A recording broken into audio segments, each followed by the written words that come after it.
നമ്മളിന്ന് ഉണ്ടാക്കാൻ പോകുന്നത് മലയാളികളിലേക്ക് ഇഷ്ടപ്പെട്ട സ്നാക്കായ പരിപ്പ് വടയാണ്. ഇതുണ്ടാക്കുന്നത് എങ്ങനെയെന്ന് നോക്കാം. ഇതിനു വേണ്ടി ഞാനിവിടെ ഒരു 3/4 കപ്പ് തുവരപ്പരിപ്പ് എടുത്തിട്ടുണ്ട്, അല്ലെങ്കിൽ തൂർ ദാൽ എന്ന് പറയും.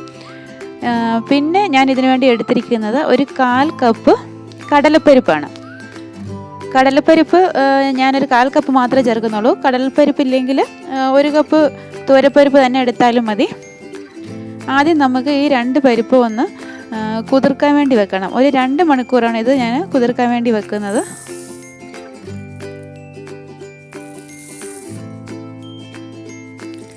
ഇനി നമുക്കിതിലോട്ട് കുതിരാൻ വേണ്ട വെള്ളം ഒഴിച്ചു കൊടുക്കാം. ഇനി ഒരു 2 മണിക്കൂർ ഇത് ഇവിടെ കുതിർക്കാൻ വേണ്ടി വെക്കാം. ഇപ്പോൾ ഒരു 2 മണിക്കൂർ കഴിഞ്ഞിട്ടുണ്ട്. ഇപ്പോൾ ഈ പരിപ്പ് നന്നായിട്ട് കുതിർന്ന് വന്നിട്ടുണ്ട്. ഇനി നമുക്കിതൊന്ന് നന്നായിട്ട് കഴുകി ഒന്ന് വാരിയെടുക്കണം. അത് കഴുകുമ്പോൾ കല്ലൊക്കെ ഉണ്ടെങ്കിൽ അത് മാറ്റി അരിച്ചെടുക്കണം. ഇനി ഇതൊന്ന് നന്നായിട്ട് കഴുകിക്കൊണ്ട് വരാം.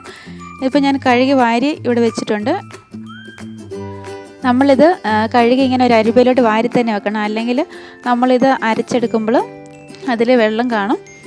ഇനി നമുക്കിതൊരു മിക്സിയുടെ ജാറിലോട്ട് ഇട്ടിട്ട് ഒന്ന് തരിതരിപ്പായിട്ട് അരച്ചെടുക്കാം. ഞാനിത് ആദ്യം ഒരു പകുതി മാത്രമാണ് മിക്സിയുടെ ജാറിലോട്ട് ഇടുന്നത്. ഇത് പകുതി ഒന്ന് ചതച്ചെടുത്തിട്ട് മാത്രമാണ് ബാക്കി പകുതിയും കൂടെ ചതച്ചെടുക്കുന്നത്. ഇതിപ്പോൾ ഒന്ന് ഞാൻ ചതച്ചെടുത്തിട്ടുണ്ട്. നമുക്കിനി പാത്രത്തിലേക്ക് ഇടാം. നന്നായിട്ട് അരയണ്ട, ഒന്ന് തരിതരിപ്പായിട്ട് അരച്ചെടുത്താൽ മതി. ഇതിപ്പോൾ നമ്മളിങ്ങനെ കയ്യിലെടുത്തൊന്ന് ഉരുട്ടി നോക്കുമ്പോഴത്തേക്ക് നമുക്കിങ്ങനെ അത് ഉരുട്ടാൻ പറ്റണം, അല്ലെങ്കിൽ നമുക്കത് ഷേപ്പ് ചെയ്തെടുക്കാനും ബുദ്ധിമുട്ടായിരിക്കും. നമുക്കിനി പരിപ്പ് പൊടിക്ക് വേണ്ട ബാക്കിയുള്ള സാധനങ്ങൾ ചേർത്ത് കൊടുക്കാം. ഞാനിവിടെ ഇതിലോട്ട് ചേർക്കാൻ വേണ്ടി ഒരു ചെറിയ സവാള അരിഞ്ഞ് എടുത്തിട്ടുണ്ട്, അതും കൂടി ഇട്ട് കൊടുക്കാം. പിന്നെ ഒരു 5-6 ചുവന്നുള്ളി അരിഞ്ഞതും ചേർക്കുന്നുണ്ട്, അതും കൂടി ഇതിനകത്തോട്ട് ചേർത്ത് കൊടുക്കാം. ഈ സവാളയ്ക്കും ഈ ചുവന്നുള്ളിക്കും പകരം 1 കപ്പ് ചുവന്നുള്ളി ചേർത്താലും മതി. ഇനി ഇതിലോട്ട് പൊടിയായിട്ട് അരിഞ്ഞ ഇഞ്ചി ഇട്ട് കൊടുക്കാം. പിന്നെ ഇതിൽ ഞാൻ ഒരു 3-4 അല്ലി വെളുത്തുള്ളി ചേർക്കുന്നുണ്ട്. ചിലരൊന്നും അങ്ങനെ വെളുത്തുള്ളി പരിപ്പൊടിയിൽ ചേർക്കാറില്ല, പക്ഷേ പരിപ്പൊടിയിൽ വെളുത്തുള്ളി ചേർത്താൽ അതിനൊരു പ്രത്യേക ടേസ്റ്റാണ്. പിന്നെ ഇതിലോട്ട് എരിവിന് ആവശ്യത്തിന് പച്ചമുളക് ചേർത്ത് കൊടുക്കാം. ഞാനൊരു 5 പച്ചമുളകാണ് ഇതിലോട്ട് ചേർക്കുന്നത്. ഇത് ചെറിയ ടൈപ്പ് പച്ചമുളകാണ്. വലുതും അതുപോലെ നല്ല എരിവുള്ളതാണെങ്കിൽ 5 എണ്ണത്തിൻ്റെ ആവശ്യമൊന്നുമില്ല. പിന്നെ ഇതിൽ ഞാനൊരു 2 പിരിയമുളക് ചേർക്കുന്നുണ്ട്. അത് ചെറുതായിട്ടൊന്ന് കട്ട് ചെയ്ത് നമുക്ക് ഇതിലോട്ട് ഇട്ട് കൊടുക്കാം. പിന്നെ ഇതിലോട്ട് നമുക്ക് കുറച്ച് കറിവേപ്പില ചെറുതായിട്ട് അരിഞ്ഞതും കൂടി ചേർത്ത് കൊടുക്കാം. പിന്നെ ഒരു 1/4 ടീസ്പൂൺ മഞ്ഞൾപ്പൊടി ഇട്ട് കൊടുക്കാം. ആവശ്യത്തിന് ഉപ്പ് ചേർത്ത് കൊടുക്കാം. ഞാൻ ഇതിൽ കായത്തിൻ്റെ പൊടി ചേർക്കുന്നില്ല. കായത്തിൻ്റെ പൊടി ചേർക്കാൻ ഇഷ്ടമുള്ളവർക്ക് അതും വേണമെങ്കിൽ ചേർത്ത് കൊടുക്കാവുന്നതാണ്. എന്നിട്ട് നമുക്കിനി നന്നായിട്ടതൊന്ന് മിക്സ് ചെയ്യാം.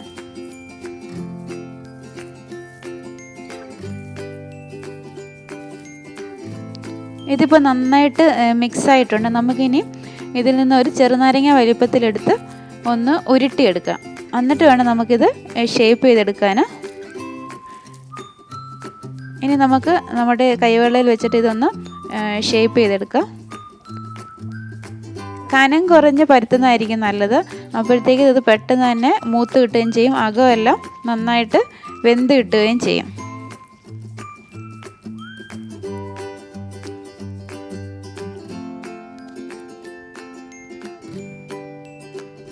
ഇനി നമുക്ക് ഈ പരിപ്പോടെയെല്ലാം നമുക്ക് എണ്ണയിലിട്ടൊന്ന് ഫ്രൈ ചെയ്തെടുക്കണം. അതിനുവേണ്ടി ഈ ചൂടായ പാനിലോട്ട് ഞാൻ എണ്ണ ഒഴിച്ചു കൊടുക്കുകയാണ്. എണ്ണ നന്നായിട്ട് ചൂടായതിന് ശേഷം മാത്രമേ ഉള്ളൂ പരിപ്പോടെ ഇട്ട് കൊടുക്കാവുള്ളൂ. ഇപ്പോൾ ഇത് ചൂടായിട്ട് വന്നിട്ടുണ്ട്. നമുക്ക് ഓരോന്നായിട്ട് എണ്ണയിലോട്ട് ഇട്ട് കൊടുക്കാം.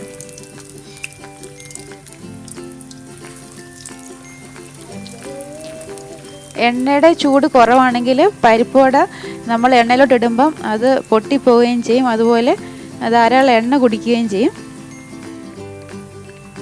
എന്നിട്ട് ഒരു മീഡിയം ഫ്ലെയിമിൽ വെച്ച് ഫ്രൈ ചെയ്തെടുക്കുന്നതാണ് നല്ലത്, അല്ലെങ്കിൽ ഇതിൻ്റെ ഉള്ളൊന്നും വേഗത്തുമില്ല, പുറമെല്ലാം പെട്ടെന്ന് തന്നെ കരിഞ്ഞു പോവുകയും ചെയ്യും. ഇതിപ്പോൾ ഒരു വശം ഏകദേശം ആയിട്ടുണ്ട്. നമുക്കതൊന്ന് മറിച്ചിട്ട് കൊടുക്കാം.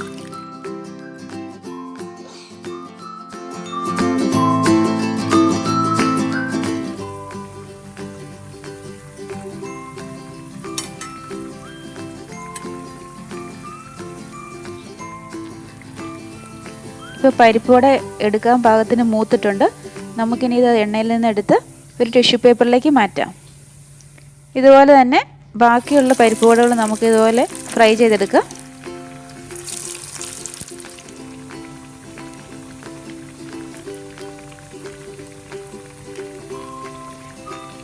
നമ്മളിത് ഫ്രൈ ചെയ്തെടുക്കുമ്പോൾ എപ്പോഴും തീയുടെ കാര്യം പ്രത്യേകം ശ്രദ്ധിക്കണം. നമ്മൾ എണ്ണയിലോട്ട് ഇടാൻ നേരം എപ്പോഴും തീ ഒന്ന് കൂട്ടി വെക്കുന്നതായിരിക്കും നല്ലത്. അത് കഴിഞ്ഞ് ഒരു ലോ ടു മീഡിയം ഫ്ലെയിമിൽ വെച്ച് ഫ്രൈ ചെയ്തെടുക്കുന്നതായിരിക്കും നല്ലത്.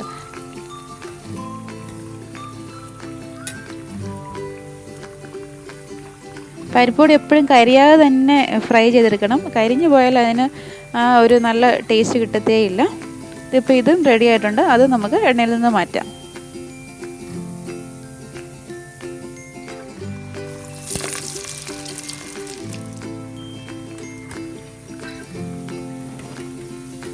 ഇപ്പോൾ നമ്മുടെ പരിപ്പുവട എല്ലാം ഫ്രൈ ആയിട്ടുണ്ട്. നമുക്കിനി അതൊരു സെർവിങ് പ്ലേറ്റിലേക്ക് മാറ്റാം. ഇവിടെ ഞാനൊരു 1 കപ്പ് പരിപ്പാണ് ഇത് ഉണ്ടാക്കാൻ വേണ്ടി എടുത്തത്. 3/4 കപ്പ് തുവരപ്പരിപ്പും 1/4 കപ്പ് കടലപ്പരിപ്പും. ഇതുകൊണ്ട് ഒരു 12 പരിപ്പുവടയാണ് എനിക്ക് ഉണ്ടാക്കാൻ പറ്റിയത്. ഞാൻ ചെറിയ സൈസിലുള്ള പരിപ്പുവടയാണ് ഉണ്ടാക്കിയത്. പിന്നെ പരിപ്പുവടയും ചെറുപഴവും നല്ലൊരു കോമ്പിനേഷനാണെന്ന് നമുക്ക് എല്ലാവർക്കും തന്നെ അറിയാവുന്ന കാര്യമാണ്. ഇതിൻ്റെ വീഡിയോ നിങ്ങൾക്ക് ഇഷ്ടമായെന്ന് വിചാരിക്കുന്നു. അടുത്ത റെസിപ്പിയുമായി വീണ്ടും കാണാം.